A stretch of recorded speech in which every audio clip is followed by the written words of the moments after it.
telepathy may be more potent. Because remember, heredity is kind of magical in his thinking as well. Heredity and telepathy may be more potent, unlike that which is sensorially apprehended by physically graspable or physically graspable. Such phenomena seize the psyche, compelling the imagination to conjure mysteries beyond belief. Freud himself, in an instructive and famous letter to Ernest Jones in 1926, announces that, having always been favourably disposed towards telepathy without being convinced by it, he now says that he's had personal experiences through tests which I undertook with Ferenczi and my daughter, Anna, have attained with convincing power over me that diplomatic... these tests have attained such convincing power over me that diplomatic considerations have to be relinquished.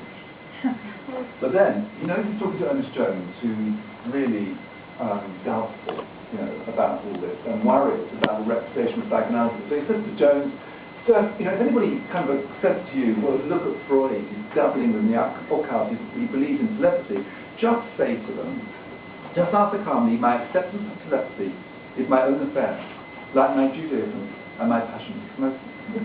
And the subject of telepathy is not related to psychoanalysis. Wow. I think it's such an interesting truth to that. As I said to you right at the start, the passion for smoking is what kills him, but he can't work without it as well. It's a total addiction. The telepathy we've just been talking about now, which is that something is transferred always in a kind of disembodied way.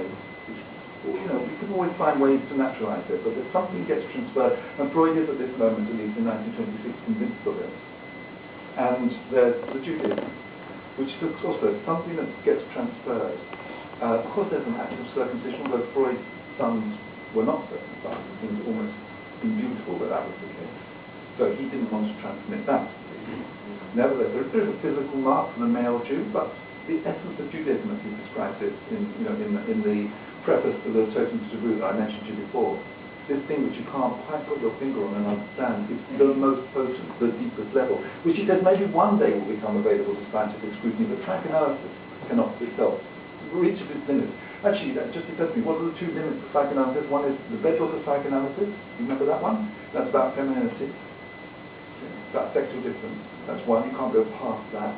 And the other one is no explanation of Jewish identity, with the passing down of something over a generation. I take these things, by the way, when he says each of these things is, what's he call them, my own affair. My own affair, that is personal, secret. But if we think about what psychoanalysis deals with, it deals precisely with those things which it makes most central to its intellectual terrain. So I take this as marking out something which Freud thought was deeply potent and absolutely central to his thinking. Anyway, I haven't got to the end of what I was going to say, but I think I will continue with it tomorrow. So let me just summarise where I got to in my own head at least. So I'm trying to argue that there are these, that there's something about modes of transmission and haunting across generations and between people. And I've gone more so far, I think, if I remember what I've done, to what I call the horizontal domain. What happens when you know the evil eye? What happens when you're envious of another and you cause destruction to them at a distance? How communication occurs at a distance. I'll come back to some of the terminology around thought transfer and how the German words, for instance, that Freud uses are the same for thought transference, and telepathy uses similar words, so we'll come back to that bit tomorrow.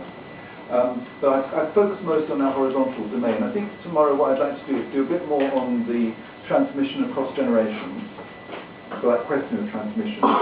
Spend a few minutes at least on Freud's Lamarckianism and why that was a good thing.